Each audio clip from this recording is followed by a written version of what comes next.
Who can dethrone Islam Makhachev? Probably no one. But before we get into that, if you're new here, make sure you subscribe as we have brand new videos every single week. So Mark and I are going to go through each of the divisions and look at the top contenders and see what their chances are of becoming champion. So Mark, we started talking about him. Let's talk about that division first, the lightweights. So the rumors are that Justin Gaethje is going to fight Islam Makhachev. What do you think of Justin's chances in a title fight? Not good against Islam Makhachev. I'm not going to lie. I think it's going to be quite a repeat of, maybe even Khabib versus Gaethje. I don't think he's going to be able to tolerate Islam's onslaught of wrestling. He might catch him, but we can say that about every single fight. Islam, he hasn't actually defended against a lightweight yet, but I think it's going to be in dominant fashion the very first time he does. Yeah, I'm leaning exactly the same way. I mean, Justin's a great fighter. He's absolutely fantastic. But, I don't see this going any different than when he fought Charles or when he fought Khabib. I think sort of Islam's grappling just too high level, and now his striking's even better. Do you think that when Justin fights Islam, do you think the BMF belt will be on the line as well? I don't think Islam cares about it, does he? I mean, not a lot of people do care about it. It's only for sort Yeah. of prestige and try and thicken up a main event. That's all it seems to be wheeled out for.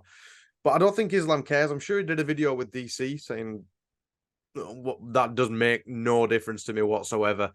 Yeah. It wouldn't bother Islam, but I remember you saying a while ago, Dwayne, that you'd like this title a lot more if it was defended on every fight, which I think makes a lot more sense. Definitely, it has to be defended. Otherwise, what's the point? Like when Jorge won it, I don't think he defended it once, did he?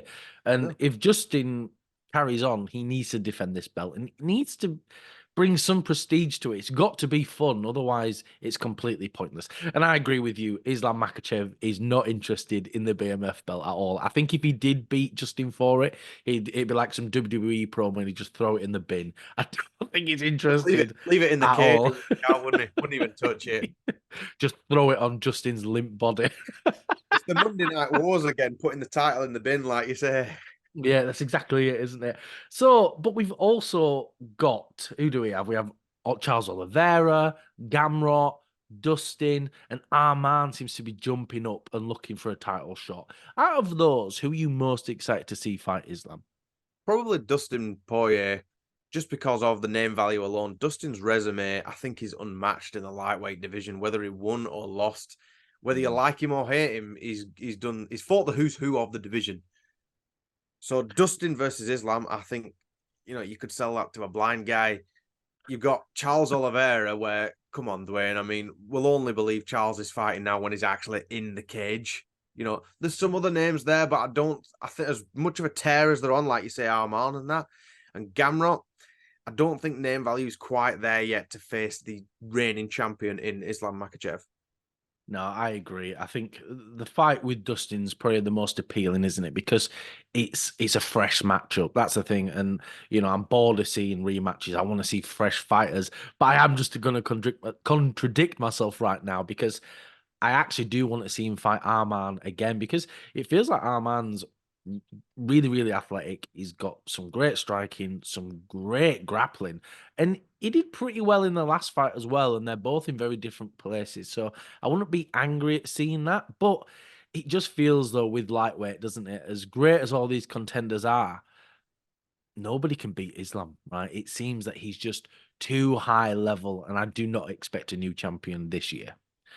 Um, so then, Mark, which division do you want to talk about next? We'll talk about my good old favorite, the heavyweight division, which I think Sounds is, good to me. yeah, it's the most exciting division. I still swear by that. Whether they're stand and bang or they're the most technical fighter that you've ever seen in your life, I think it's the most interesting. Yeah, it really is, isn't it? Because it's such a mixed bag. You can get some really, really fun fights out of it. So, but the trouble talking about heavyweight though is we currently have two champions. We have Tom Aspinall and John Jones. Do you think we'll ever get to see this fight? And if it happens, who do you think will win? I don't think we're ever going to get to see it. I think this is going to be one of those what could have been moments, and I think the age brackets and where they are in their careers just don't add up to make a super fight what we're all imagining it to be. But if it does happen, I think Tom Aspinall will dust John Jones in the first 2 rounds, and people can laugh at me. I'm not bothered. That is my very, very early prediction. Should this fight ever happen, I think he's got I'm the skills in. to be able to do it. He really, really does, and I'm in agreement with you 100%. I think Aspinall is going to dust Leon, like not Leon, John Jones. I'm thinking about the other divisions for later. I think he'll completely dust John Jones. I just don't think Jones has the physicality and the strength to be able to keep and compete with Aspinall, but he does have a lot of experience. And unfortunately, I think you're probably right. I think we'll get John Jones versus Stipe, and then that'll be it. I don't think Jones is interested in fighting Aspinall because he can go off and retire as the greatest heavyweight and the greatest light heavyweight of all time, and but he doesn't deserve it. I think Aspinall is going to be the real heavyweight goat, and I can't wait for that to happen. I think regardless of John Jones' credentials and what he's done in the past in light heavyweight, what he's done at heavyweight, I think his path to become the greatest fighter of all time in 2 weight divisions, yeah, I think it's quite a low bar. He beat Cyril Gane, who didn't even show up, and then he'd beat a 41-year-old Stipe who hasn't fought in about 3 years. It Yeah. just seems the bar's very low for him just to ride off into the sunset, and you think, is he going to avoid someone like Tom Aspinall, who's on the rise, massively strong guy, precision striking.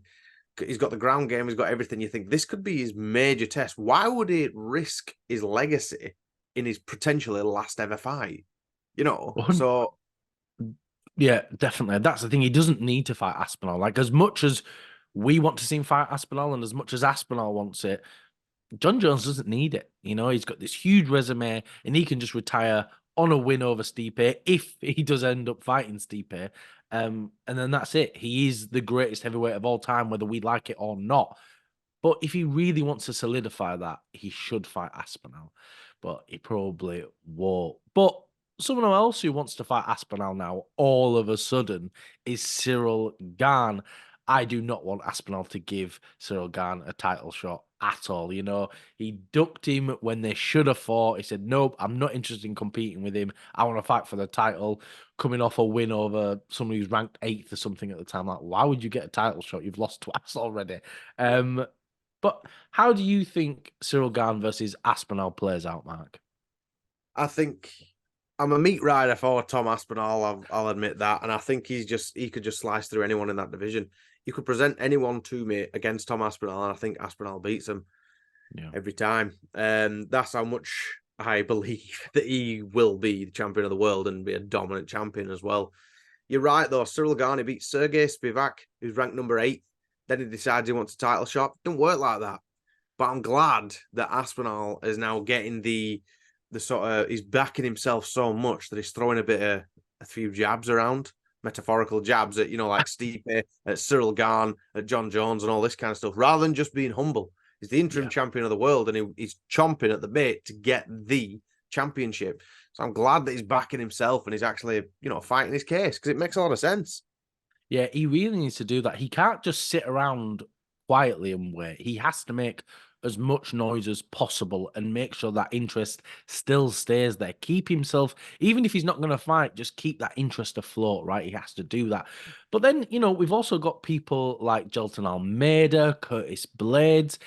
How do you think those guys would go against Aspinall? I think Curtis Blades. Well, we got a snippet of that fight, didn't we? All 15 Mm. seconds of it, and sadly broke our hearts in two. But I think that could be a really good fight potentially because Curtis Blades, he can stand and bang. He's a big, heavy grappler. Almeida, I'd like to see it. Don't get me wrong, but I think he's just a little bit too small. His stature for that division. In saying that, though, he's been on a tear and he's been doing well so far against someone like Derek Lewis, his last one, who massively huge guy compared to himself, kept him against the fence like for 5 rounds. So you're like, he's got the power. Definitely, he's got the ability, but like you were saying there, it feels like Almeida's just unfortunately too small for the division, and Aspinall can do everything Almeida can do, but is even bigger, like drastically bigger. So it seems unlikely that Almeida will be able to go to that very, very top of this division.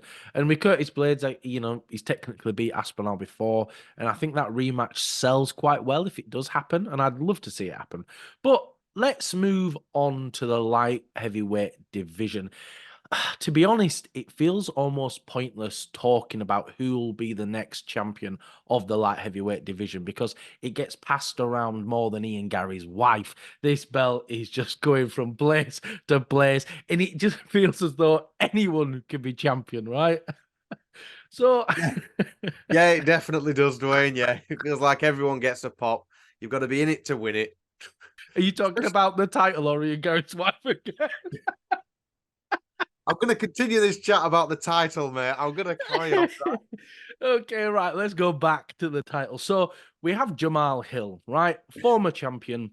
It's looking that he'll be ready to return in May, June time, assuming he's not in prison for beating up his brother. But we won't get into that too much. Such a silly, blown out of proportion article that, wasn't it? Honestly, I Christmas Day had know. a few bevies and he had a little punch up.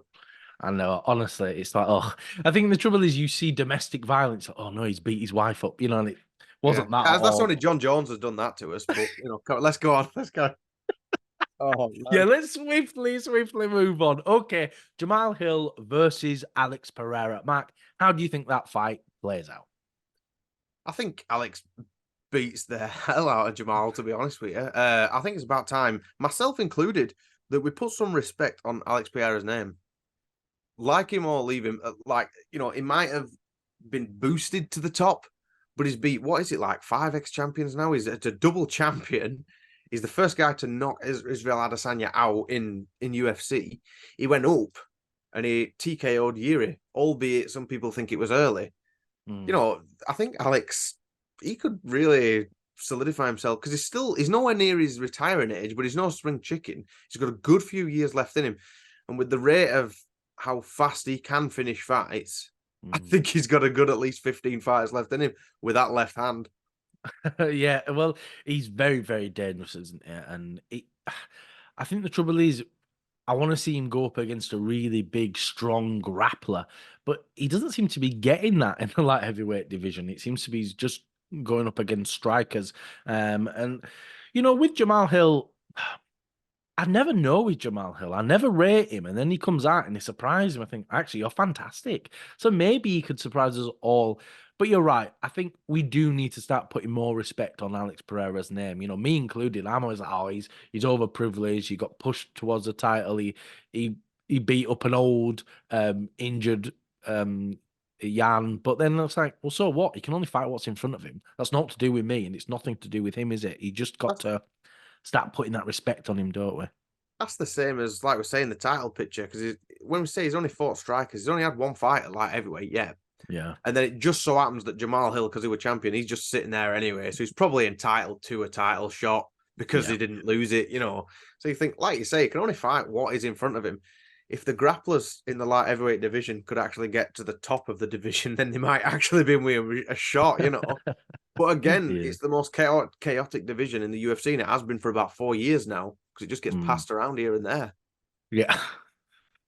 I know what you're going to say. Let's just move on. Okay. Let's move on. Right. So then we've also got Johnny Walker, Ankalaev, and it feels like Yuri could probably get another rematch within a couple of fights. Who are you most interested to see out of those three fight, Alex? Uh, Yuri, definitely. I know I'll say that just in case he ever does end up watching this because he terrifies the life out of me. But yeah, I think Yuri. You talk about overprivileged. He's not. He's barely had any fights in the UFC, and he just struck his way to the top with devastating knockouts. To be honest, so again, Mm, is it justified?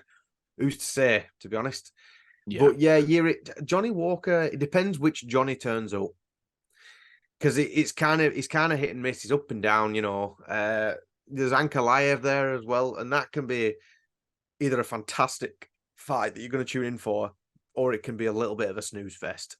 Yeah. And it seems there's Definitely. very little in between.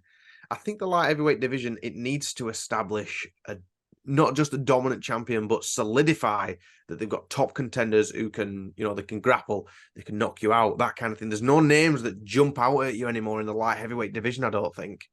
No, it's a very messy division, isn't it? Like you're saying, it doesn't feel like there's a big top champion. There's not big top contenders. It just everything is just so hit and miss, isn't it? And for me, the fight I'd love to see is Johnny Walker, but I'd hate to see it as well because Johnny Walker, as fantastic as he is and as exciting as he is, his chin is so weak. If Pereira catches him, it's good night, isn't it? It's just over for him.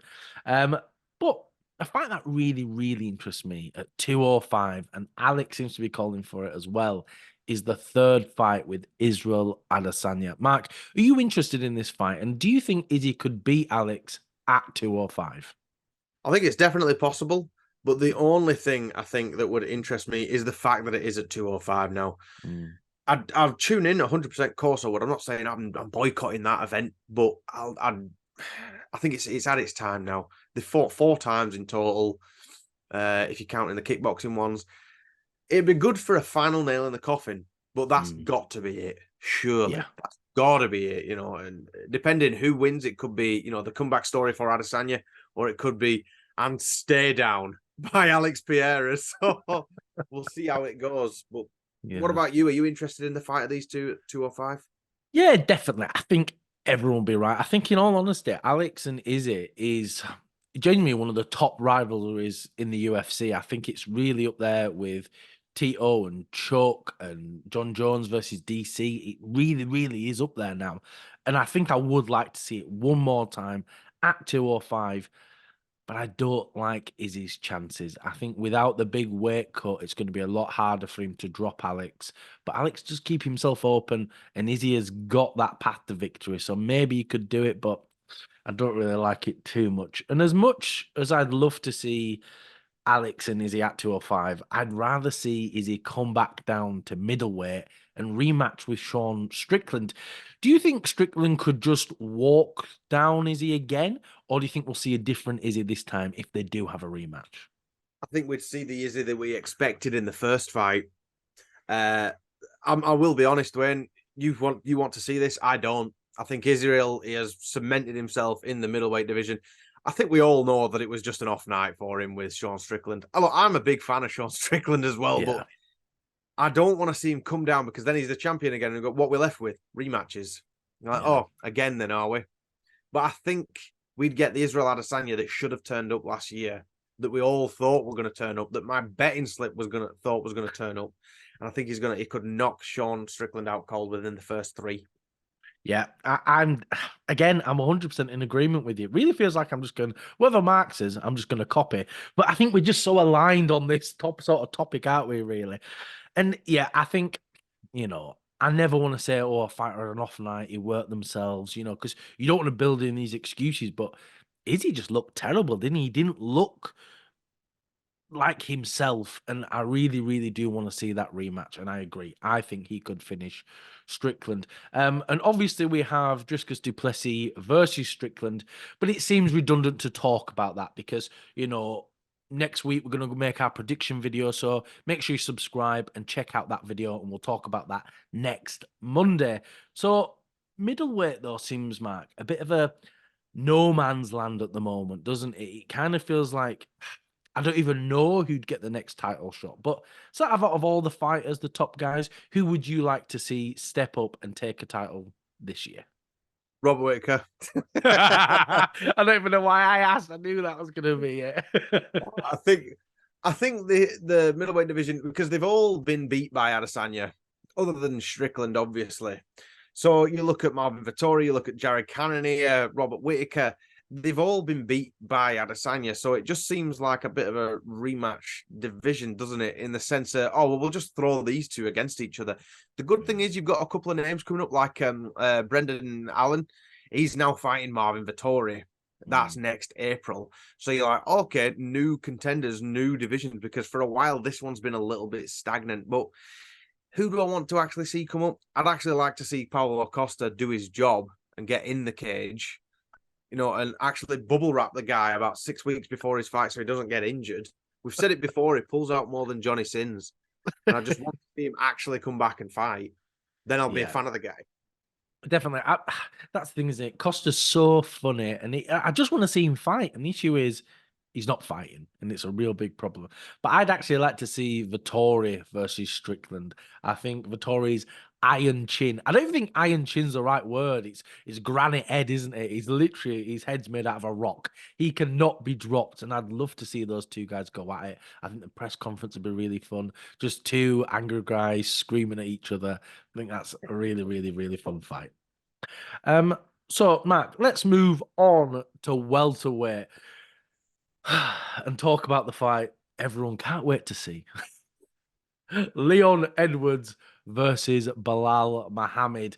Apparently, they're rumored to main event UFC 300. What a way to ruin a card!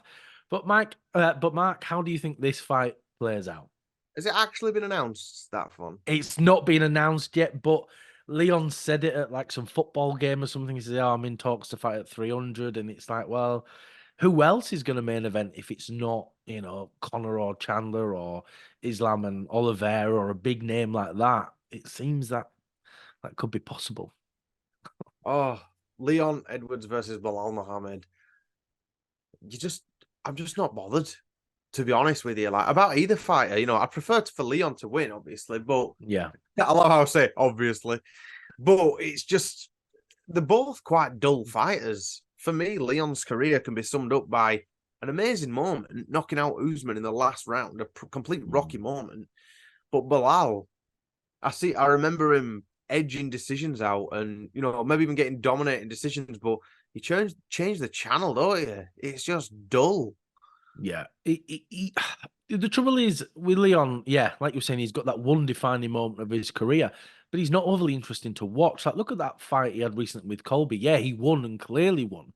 But it felt like if he'd have just stepped on the gas, he could have got a finish or made it a much more dominant performance. But it was very, very boring from both guys. It was a really dull fight. And I Yeah. think Bilal versus Leon will really, really put me to sleep. And if that main event's UFC 300, what a disappointment. But, we've got some interesting contenders coming up in the welterweight division. It felt like almost a dead division for the first half of last year. But now it's really, really picking up. You've got people like Ian Gary, Shavkat, JDM, and these guys could be chomping at the bit for a title soon. Which out of those three, Matt, could you see becoming champion? Honestly, someone who I think you can really watch out for is either Shavkat or Ian Gary. Mm, Shavkat's now he's undefeated, isn't he? Ian Gary's beat, some good names as well. And I think in 2024 we may see those two maybe even get a title shot, because I don't think that's speaking too quickly. With the names that they've polished off, especially Shavkat, because he usually mm. gets these done in quite convincing time, doesn't he? And Ian Yeah. Gary, look at his last performance against Neil Magny, beat the living hell out of him for 3 rounds straight. And to be able to do that, whether we love or hate him, you've got to give credit where credit's due. And I think there's a lot of fights that we would like to see at welterweight. Once you get to the very top of that division, it opens up so much.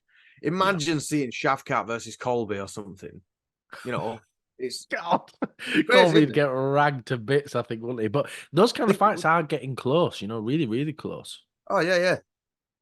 And It's it's rumored that Shavkat's going to fight Usman next. I mean, that'd be a hell of a fight. I'd love to see that play out. yeah, that could be Um, insane. I mean, let's remember who Kamaru Usman actually is. This yeah, was his division for quite a few years.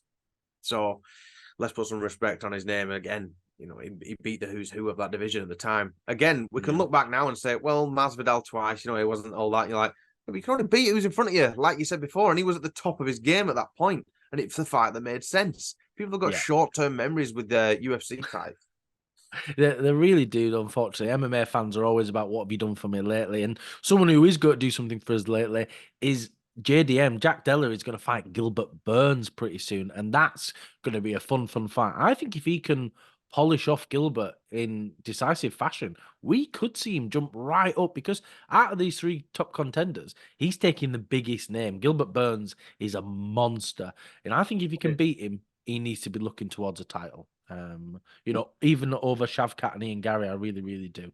Um, and then let's move on now, Mark, to the featherweight division. Alex is the king of this division, and it feels as though he's not going to be toppled anytime soon. But Illa Tapora seems like a really, really dangerous threat. Do you think Illa could be the guy to dethrone Alex? As much as it pains me to say, I do. I do think that Illa could. He has the tools available. Let's look at his last performances. He's a beast. Whether you love him or hate him. And you've got to remember that Volkanovski's coming off a loss from the first round TKO that he suffered.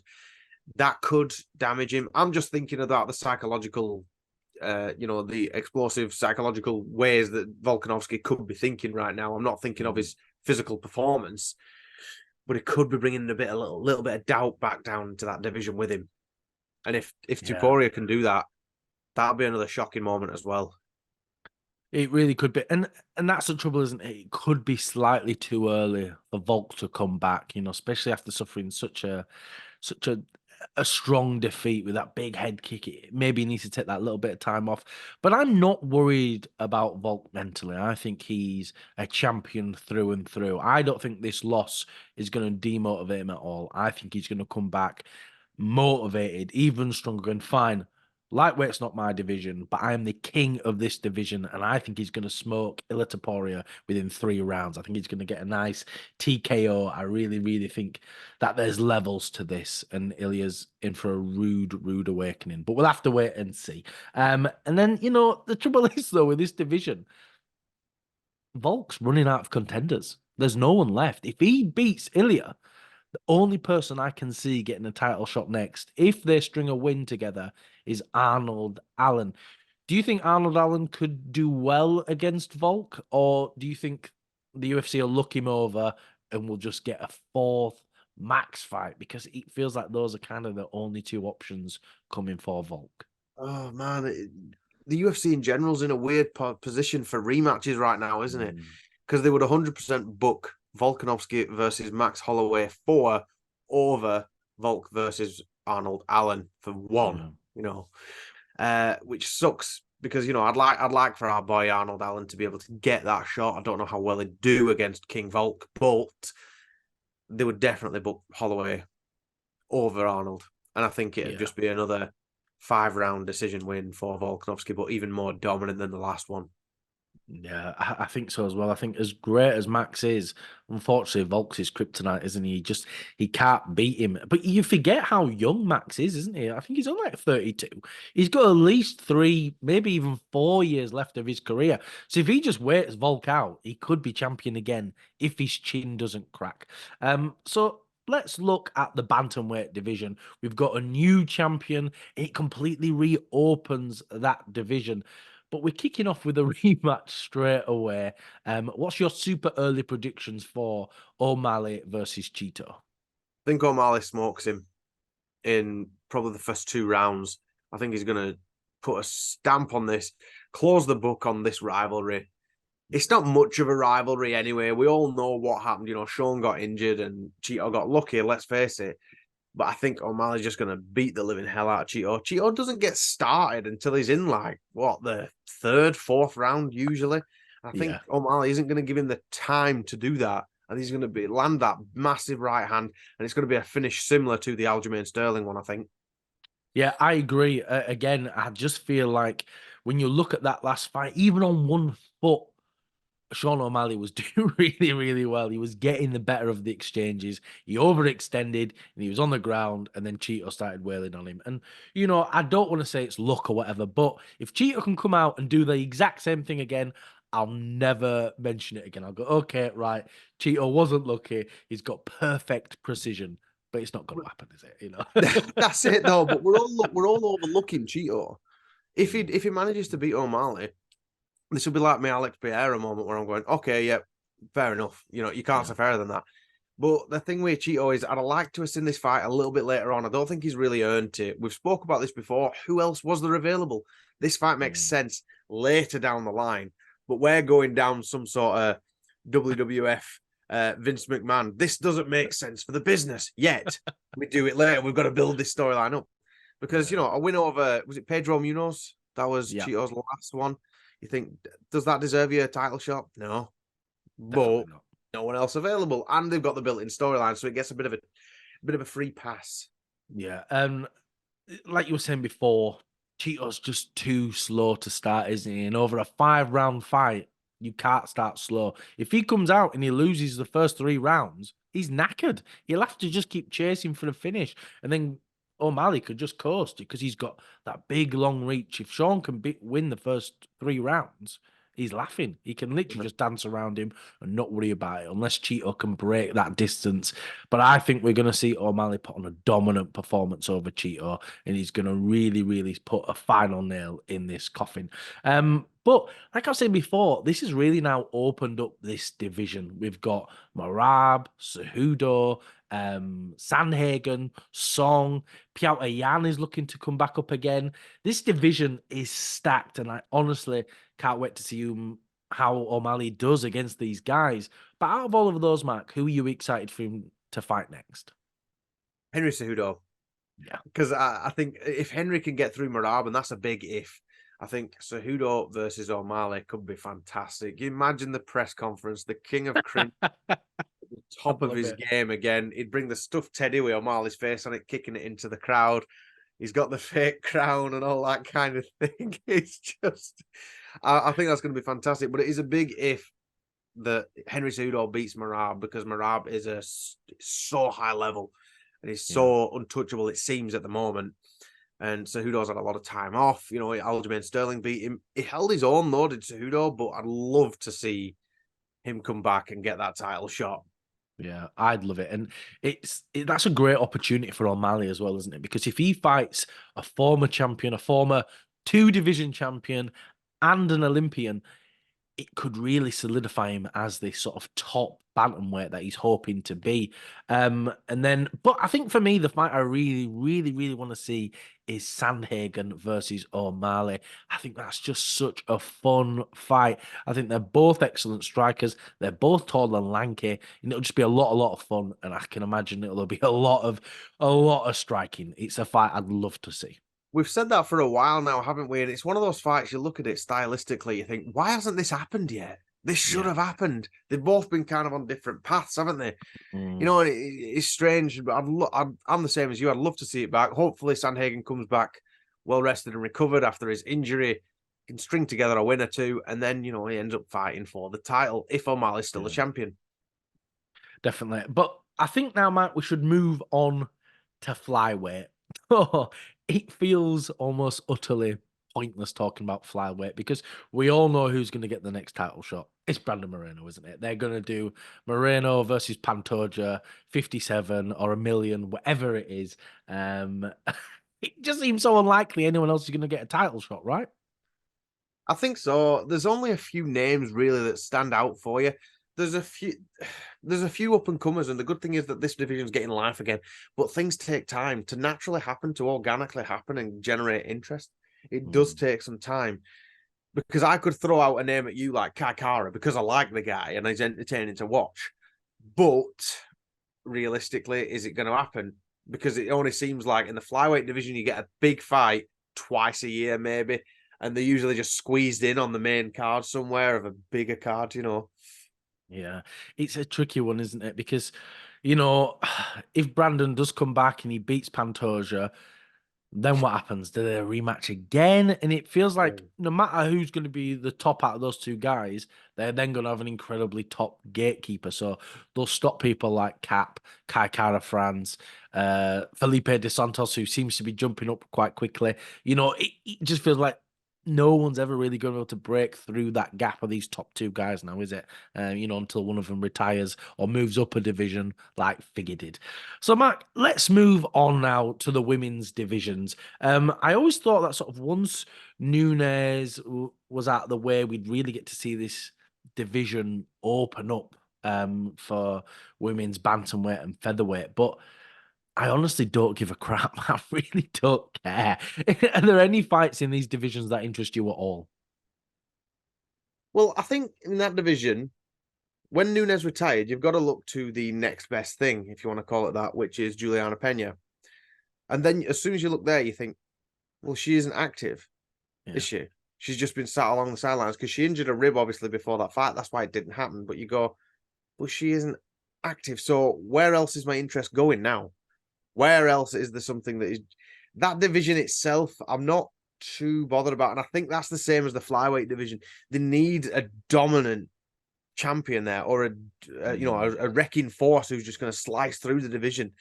Yeah. Other than that, it just feels like they're just fillers on the card. I don't mean that in a disrespectful way. I just mean that in the sense of we don't know who they are yet. No. And that's the thing, you've got like Pennington versus Silver, and it's just like, who's interested, right? Like I said before, I didn't even know it was for the title. I just thought it was just a fight, and that's shocking that I didn't even know it was for the title. There's just been no promo around it. No one's overly interested.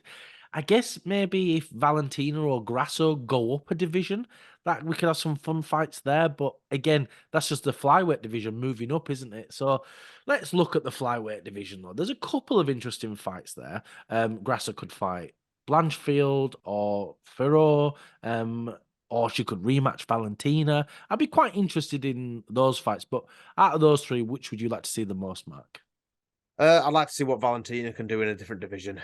To be Yeah. honest, she'll want to regain her title back. But for me, a greedy fan, cut your losses, Valentina. Go to another division. See if you can get them head kick knockouts there. See if you are Yeah. the assassin, as Joe Rogan keeps referring to you there. I'm just interested. I just like to mix these divisions up, as opposed Yeah. to rematch after rematch again and again. It seems like if you do happen to beat someone, no matter, you'll be seeing them again in about 3 months. So it just feels almost pointless. When rematches constantly happen, it takes any Mm. sort of prestige out of it, I think. Yeah, it really does. It makes it quite stale. You think, okay, well, if Valentina does beat Grasso, then what? Are they going to have another rematch? Because it seems, well, they're one apiece and then there was a draw. Seems unfair that she won't get another title shot. And I agree. I'd like to see Valentina just move up and just dominate that bantamweight division because I think she could do really, really well there. And with flyweight, it's hard to be super invested, but Blanchfield would be a fun fight. But we know the fight that I want to see more than anything. I want to see my girl, Zhang Weili, move up to the bantamweight, not bantamweight division. Though I think she could do well there as well. Move up to the flyweight division and fight Alexa Grasso. I think that's such a fun fight. They've both said they're really interested in doing it. How do you think that plays out, Mark? I think that could be the fight to generate so much interest. I think you're right there. Mm. I think Zhang could definitely do it because she's got some power. Alexa Grasso, she's a great boxer, isn't she? But I, this is the thing. I don't have an early prediction. This is No. why I want it to happen. I want to tune in to watch it. I'd like to see that because, Grasso. When was Zhang's last fight? Who was it against? Was it Lemos? Amanda No, Lemos. Yeah, Amanda Amanda Lemos. Yeah. Lemos. Again, you're like, oh, what did she get one win and then decides she can fight the champion? No, I want to see the champion in jeopardy. Yeah, And Alexa Grasso and Zhang Weili there are both at great risk of losing. definitely. So I want to see that shake the divisions up a little bit. It's very easy for us to say this when we aren't matchmakers and we aren't sorting the books and all that kind of thing. But as fans, this is what we want to see. Yeah, definitely. And I think it just goes to show kind of what the problem is with these women's divisions, isn't it? You've got these top champions, and that's all anyone really cares about. And we've just gone, right, yeah, we want Valentina to move up. We want Zhang Weili to move up. Like, I genuinely think Zhang Weili could be the first triple division champion because I could see her going up, beating Grasso, maybe moving up, beating Pennington, Silva, or Pena. And I'd love to see her fight Valentina. That'd be really, really fun. But I'll stop banging on about Zhang Weili for a little bit and sort of look at other people she could fight in this division, in her division. There's people like Tatiana Suarez. She's big, she's strong, she's got great submissions, great KO power. If you want to talk about Zhang Weili being under threat, that's the fight to make, right? It could be a fantastic fight. The issue is this division itself, the strawweight division, is very top heavy. Mm. And I don't just mean that literally, but just in the sense of there's a few names Yeah. in there. Like it's easy for me to throw Rose Namajunas out there, but why would I? Seriously, Yeah. let's go off. She lost to remind me. It Ferror, was is it Ferror, the French girl? yeah, yeah, that's it. Yeah. And then you look at the last fight before that, about a year ago, against again Carla Esparza, the most dull fight that you've ever seen in your life. Things Terrible. like that. So that's her eliminated. Carla Esparza, probably her eliminated as well. This division, like you say, it needs something shaking up. Someone Yeah. needs to be like a wrecking ball and just slice through everyone. Because that's what creates styles and fights, isn't it? You look at Amanda Nunes, like she wasn't given the fame, glory, and all the attention because she just happens to be like, you know, a dominant woman in that sport. She was knocking people out. She was beating the living hell out of them. It was fun to watch as a fan, wasn't it? Yeah. And you know, that's why she got all this recognition as well, because people tune in to watch her, and no one can take that away from her. It wasn't influenced by anyone else. She did all that herself, and that's what Mm. makes fights in it. Valentina's the same. Zhang's the same. You Yeah. know, you need to solidify yourself as like a killer in order to get people to watch you. Surely, Yeah, you really, really do need to do that, don't you? And, and we keep saying with these women's divisions, that's how it works. You've got these people right at the top, and they just slice through everyone else. And as much as I'd love to see Rose and Zhang Wei Li fight for a third time, just because I really want to see Zhang get the win there, if she did win, then what happens? It's like, well, she lost to her twice already, so then did they fight a fourth time to balance it out? It's just a little bit boring now, isn't it? And Rose is gonna have to string a couple of wins together now, I think, to get towards that title shot because she's already on 2 losses now in a row. But either way, 2024 is an incredibly exciting year, and I'm curious to see who will be the champions of this year. But I do think that's all we've got time for. Thank you for watching. If you can like, comment, and subscribe, it really does help us out.